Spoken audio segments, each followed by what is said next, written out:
مندي دجاج، وصفة سهلة وسريعة وما بتغلب، ولو جربتي هالوصفة مرة واحدة رح تعتمديها طول حياتك.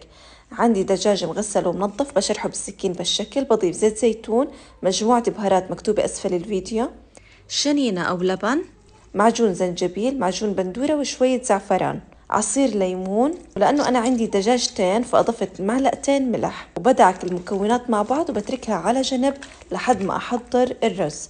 الرز عندي يا مغسول فقط، بضيف عليه بهارات صحيحة، بندورة مفرومة، بصل مفروم مع توم، ومعلقة فلفل أسود، ومعلقة بهار توم، ومعلقة بهار بصل، معلقة كبيرة سمنة، ومعلقة ملح، مكعب ماجي، وبخلط المكونات مع بعض. بضيف مي مغلية بارتفاع 1 سنتيمتر، والفلفل اختيار، وبغلفها بالقصدير، وبعود خشب بعمل فتحات بهالشكل. شوفوا لو عندكم انتو الشبك اللي بتدخل بالفرن ممكن تحطوه بدل القصدير. والخلطة هاي ما تفرطوا فيها، حطوا شوي منها على الدجاج، رح تعطي تتبيلة كتير طيبة للرز والدجاج. بغلف الدجاج بالقصدير وعلى الفرن لمدة ساعة وربع على درجة حرارة عالية. وشوفوا ألوان الرز ما أحلاها، وانتبهوا أنا ما أضفت زعفران على الرز، هي كل هالألوان إجت من تتبيلة الدجاج. وطبعا قبل ما أسكب حمرت الدجاج، عن جد كتير طلعت طيبة، جربوها وصحتين.